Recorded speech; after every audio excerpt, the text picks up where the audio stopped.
Hello. In this edition of Stalking the Wild Autoharp, we are going to discuss picking backwards with standard finger picks. I have heard over and over again people say, well, the disadvantage to using finger picks is that you can't pick backwards. And that's a common misconception. I don't know where they get that, because it's the easiest thing to do in the world to use standard picks and to pick backwards. And I'm going to demonstrate a number of techniques that I do that use that, and then I'm going to teach you to do it. So stick around for this video. I'm going to step in close so that you can see what I'm doing. All right? I'm using Dunlop plastic picks. They're not too tight. They're just a standard pick. And I'm going to show you some different styles here that I do. First of all, one finger.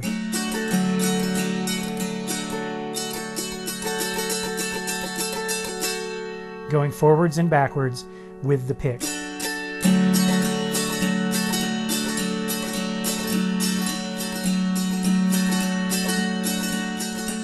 Now with four fingers.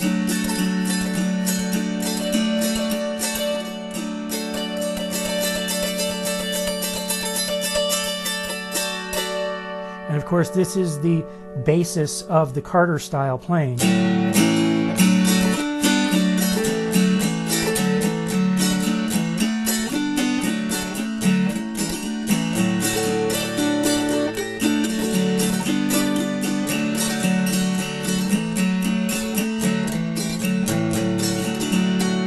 Now that involves some thumb lead as well. And I'm going to teach thumb lead in a few weeks coming up here, so watch for that. But right now we're focused on this. So there was one finger, two fingers and four fingers. You can also combine it into other kinds of rolls and picking, like Travis picking.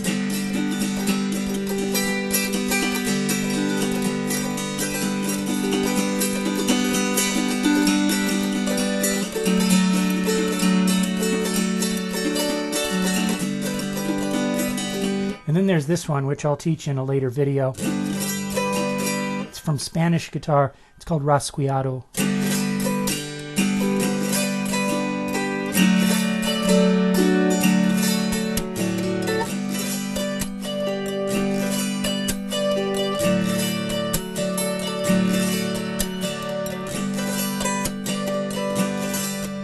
Which sounds cool in all different kinds of music. Calypso. All day, all night, Marianne, down by the seaside, sifting sand. All the little children love Marianne, though she sings and she dances like no one can. Now, I know what you're saying to yourself. You're saying, Hal, which is sort of a weird thing to be saying to yourself. Can I have wicked ninja Autoharp skills too, just like you? Yes, you can. I'm going to teach you how to do this now. One finger at a time, okay? The secret is the angle of the strings to the pick. You'll notice that I'm not picking directly across the pick. Like that. My pick is not going perpendicular. Picking direction is not perpendicular to the strings. Or if the harp was straight up and down, I would not be going like this. Instead, it's angled. The harp strings angle that way. And my finger pick comes across pointing up at the tuning pins. So I want you to try that with a pick on your finger. Start it without a pick on your finger. Try it just with your nail.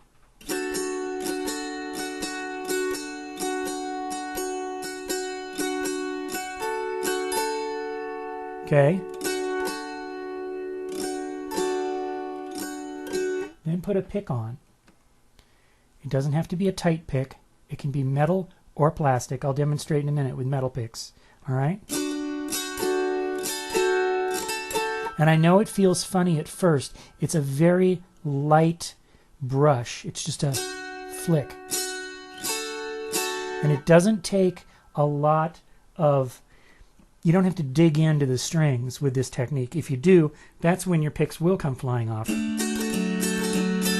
But it's quite loud just on its own. Okay, now try 2 fingers.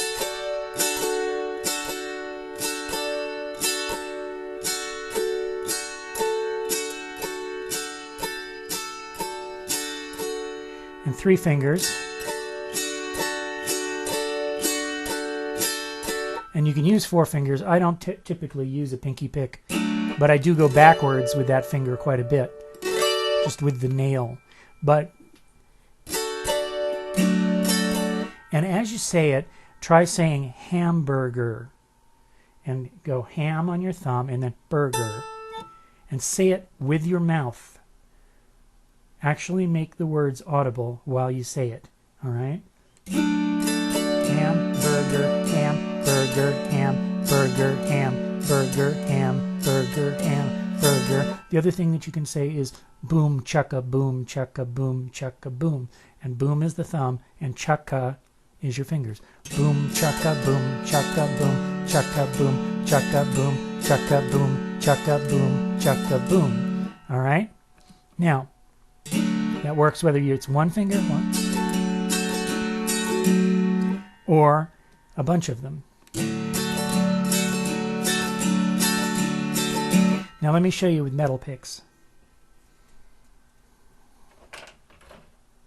Now I adjust my picks so that they ride just right at, get this against the black so that you can see it.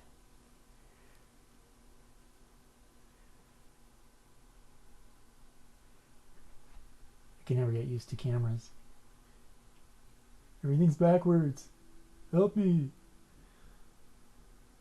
All right. That's as good as we're going to get. It's right at the tip, but it doesn't matter. Some people like their picks riding out 1/4 of an inch from their fingertips. That's okay too. This will still work, believe it or not. But just in case you think you can't do it with metal picks,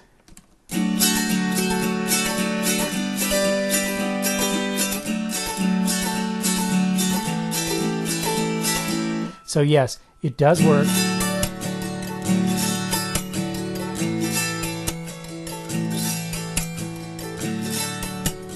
So that is how you do that technique. It took me about an afternoon to get used to it. So just try it and keep doing it lighter and lighter until you find the sweet spot. Remember the angle, pointing up at your tuning pins.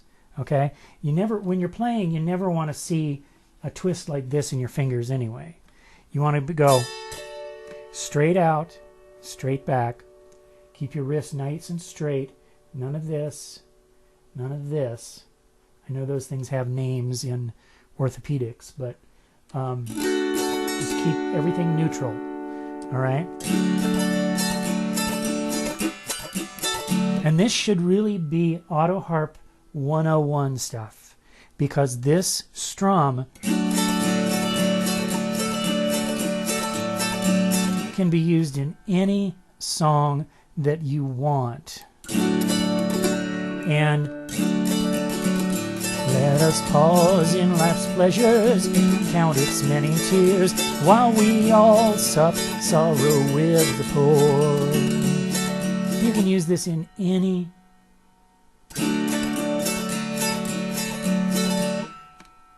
song that you want, and it's just a foundational strum that you can do all day once you get used to the feeling of it. And then it's like, oh, I could do that all day and just go for a nap. So, oh, and I also want to show you how great it sounds with damping. Okay, damping, I'm going to teach damping next week. So I really want you to get down the backwards picking this week, so that you can go on to damping with it, because it sounds really great.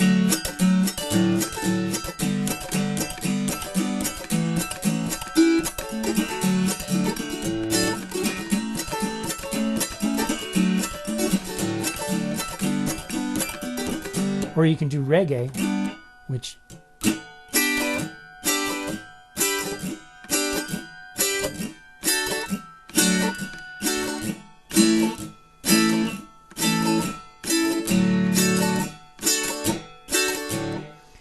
that adds in damping, which is a left-hand technique, and I'm going to teach that in a separate lesson, okay? So there is an introduction to backwards picking with standard picks. And I expect you to learn it by next week, because I'm coming out with that damping video. You can watch for that. Don't forget to subscribe to this series, this web page, this YouTube page, because you'll get all of the information as soon as it hits the web. And I also wanted to remind everybody about my album, Autoharp Revealed in Cloud. If you go to my website, halweeks.com, there's a link that you can click that will take you right to where you can purchase it. And it is a bunch of Prism Autoharp recordings and diatonic Autoharp recordings made on this harp right here. So thanks for tuning in. Thanks for watching Stalking the Wild Autoharp this week. I'm Hal Weeks, and we'll see you later. Bye.